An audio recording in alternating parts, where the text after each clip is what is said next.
Montana This Morning continues on Montana's News Leader.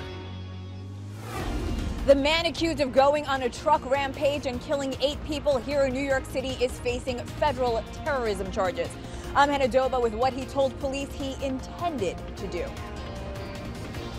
And Montana lawmakers and the governor seem to have a deal for plugging up the state's big budget gap. What that means for taxpayers, that's just ahead. Good morning. Thanks for joining us. If you haven't headed outside quite yet, be prepared. Roads, sidewalks, pretty much everything is very icy. Plan on getting some extra time to where you need to get going today. Our weather, our own Mr. Chet Lehman is downtown Bozeman, where the streets are slick and the drivers are taking it easy. Checking in, Chet, how are things going? Well, that's right, Missy and Matt. It is chilly down here right now, 28 degrees, a little bit of a breeze, but it isn't what's going on in the air that's a factor. It's what's happening right there at street level. So coming up here in about 10 minutes, we're going to get down and dirty and show you exactly what's happening on the roads and why you need to be so careful if you're planning to be driving around southwest Montana this morning. It is slick out there, and that's not going to change for a while. So we are live, literally down in downtown Bozeman on North Black.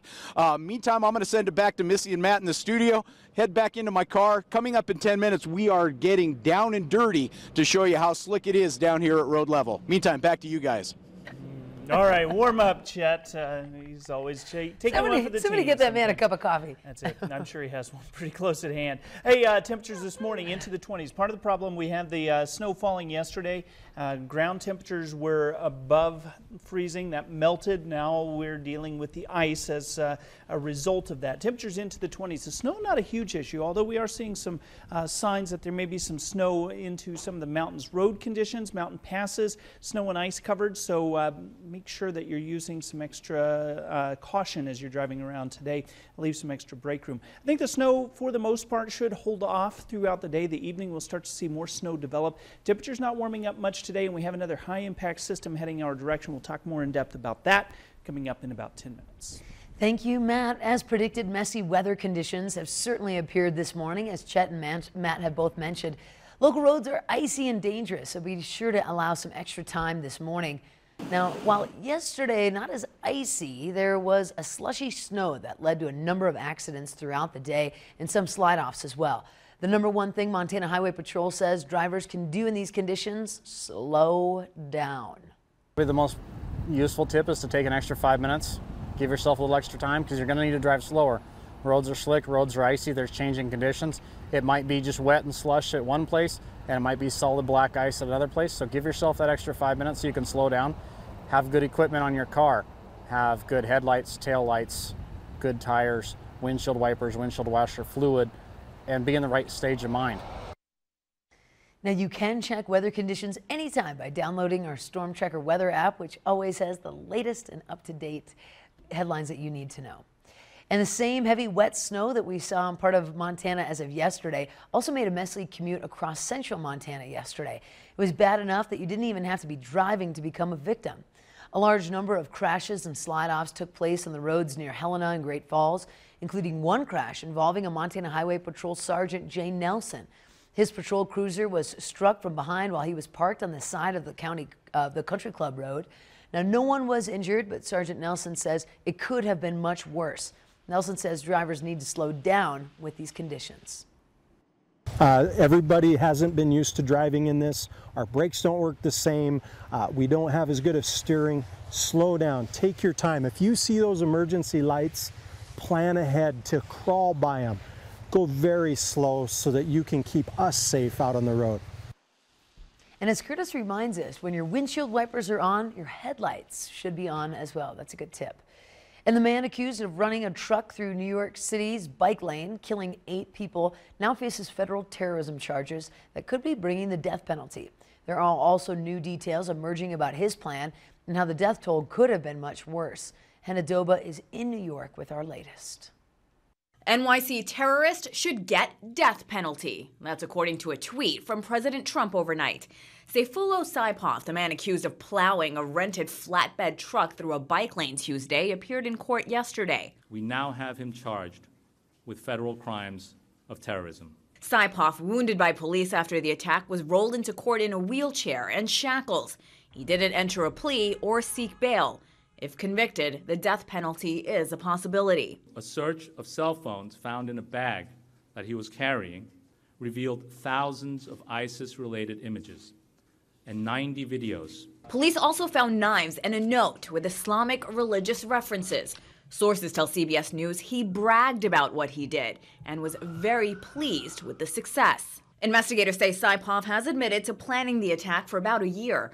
According to court papers, he chose Halloween because he believed more people would be out and about. Law enforcement is trying to determine how he became radicalized. I think we've developed a level of connectivity between him and others who at various times have been the subject of investigations. Saipov told investigators had he not run into a school bus, his plan was to head to the Brooklyn Bridge and target more pedestrians there. Anna Doba, CBS News, New York. Saipov also told investigators that he wanted to put ISIS flags on the truck, but decided against it, believing that it would have drawn too much attention before he could carry out his plan. And the Montana Supreme Court has found voter approval constitutional Initiative 116, also known as Marsy's Law, is unconstitutional. Montana's Constitution requires a separate vote for each unrelated change to the Constitution. The court found Marsy's Law effectively made too many changes to be covered by one constitutional initiative. 2 of the court's 7 justices dissented.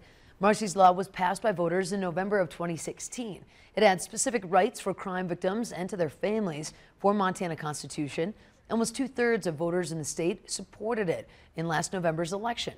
The legal challenge to the CI 116 was filed by the ACLU of Montana, the Montana Association of Counties, and the Montana Association of Criminal Defense Lawyers, as well as several individual attorneys as well. And a lawsuit against the Boy Scouts of America filed by 6 women who were allegedly raped by their Montana scout leader in the 70s could end in a settlement as of today. All 6 women were were minors in the program in Kalispell at the time, and the abuse occurred between 1974 and 1975. The civil suit is claiming that the Boy Scouts and the Organization of Montana's Council knew about the risks that their scout leaders posed to young girls. The scout leader involved in the suit, Bill Leninger, died in 2002. The case will head to mediation this morning in Portland, and if there is no settlement, trial date has been set for November 27th in Cascade County District Court. Each woman could be awarded up to $10 million in that suit.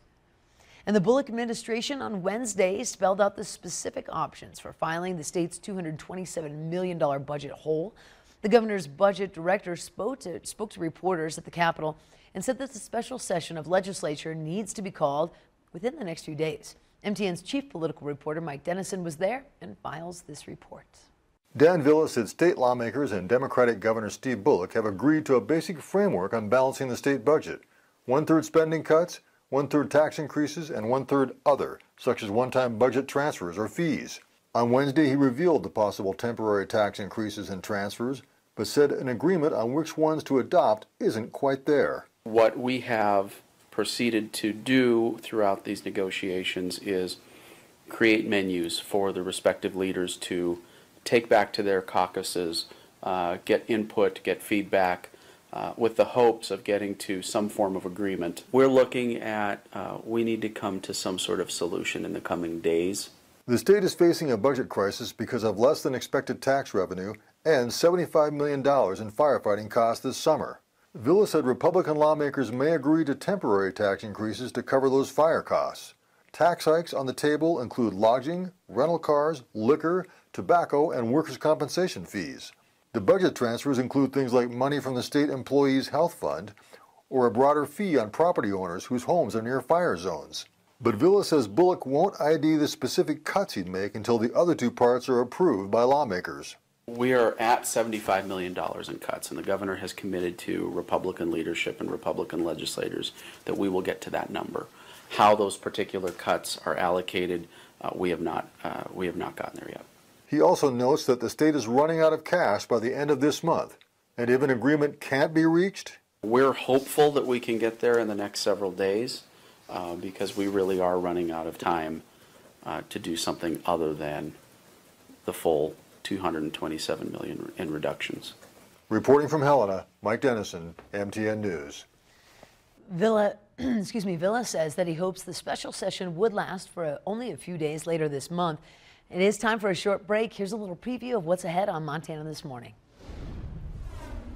If your pet becomes sick, are you financially prepared? Pet insurance is becoming more popular, but is it for you?